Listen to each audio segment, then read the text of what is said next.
बहुत समय पहले अमरलोक नाम के राज्य में राजा चंद्रसेन का पुत्र राजकुमार नीलकांत जन्मा। वह बहुत सुंदर और बुद्धिमान था, लेकिन उसे हमेशा लगता था कि लोग उसकी प्रशंसा नहीं करते। एक दिन महल में एक विदेशी राजदूत आया और उसने कहा, हमारे राज्य में एक भविष्यवक्ता ने बताया है कि संसार का सबसे महान शासक वह होगा जो दिव्य प्रतीक धारण करेगा। नीलकांत को यह सुनकर लगा कि अगर उसे कोई दिव्य प्रतीक मिल जाए तो वह भी इतिहास में अमर हो सकता है। नीलकांत ने पूरे राज्य में खोजबीन करवाई और अंत में एक गुप्त साधु से मुलाकात की, जिसने उसे एक नीले रंग का मुकुट दिया।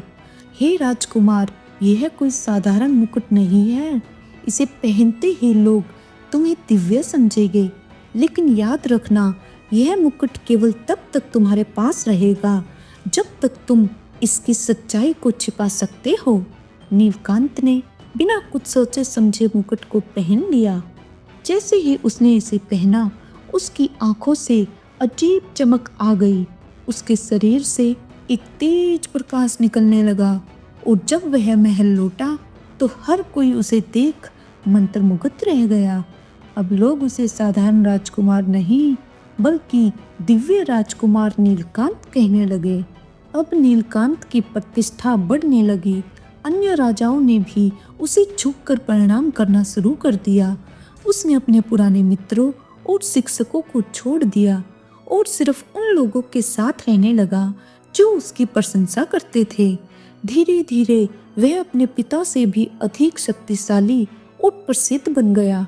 लेकिन एक समस्या थी।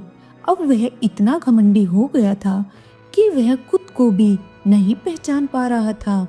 एक दिन एक अजनबी संत महल में आया और बोला, हे राजकुमार, तुम्हारी महानता की असली परीक्षा तब होगी जब कोई तुम्हें पहचानने से इनकार करेगा।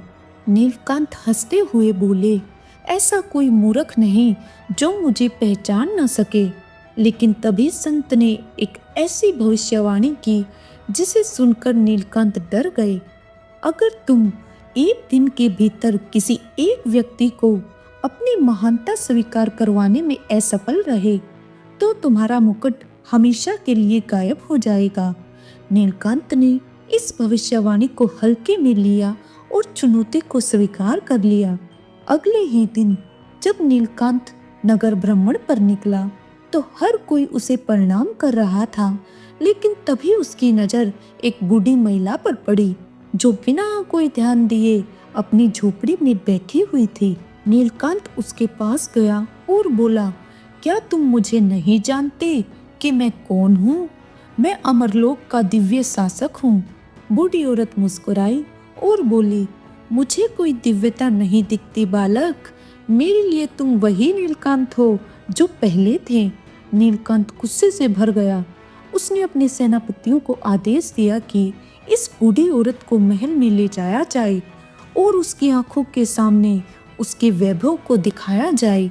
महल में बूढ़ी औरत ने हर चीज देखी, सोने का सिंहासन, हजारों सैनिक, राजाओं की श्रद्धा, लेकिन उसने फिर भी कहा, राजकुमार, तुमने यह मुकुट पहनकर केवल दुनिया की आंखों में भ्रम डाला है, लेकिन जो तुम्हें सच में जानता है वह कभी धोखा नहीं खा सकता।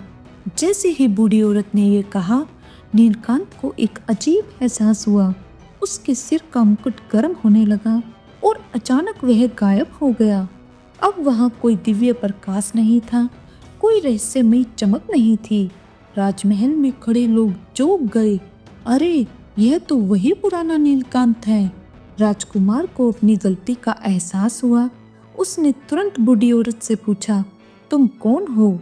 बूढ़ी औरत मुस्कुराई और बोली, मैं तुम्हारी माँ की सबसे प्रिय दासी थी। मैंने तुम्हें बचपन से देखा है।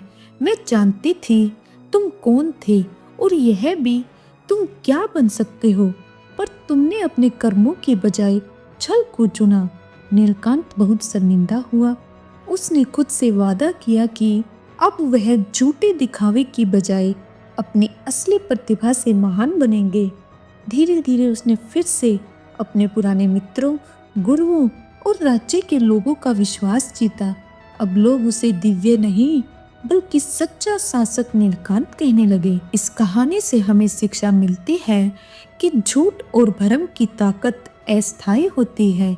असली महानता दिखावे से नहीं बल्कि सच्चे कर्मों से आती है।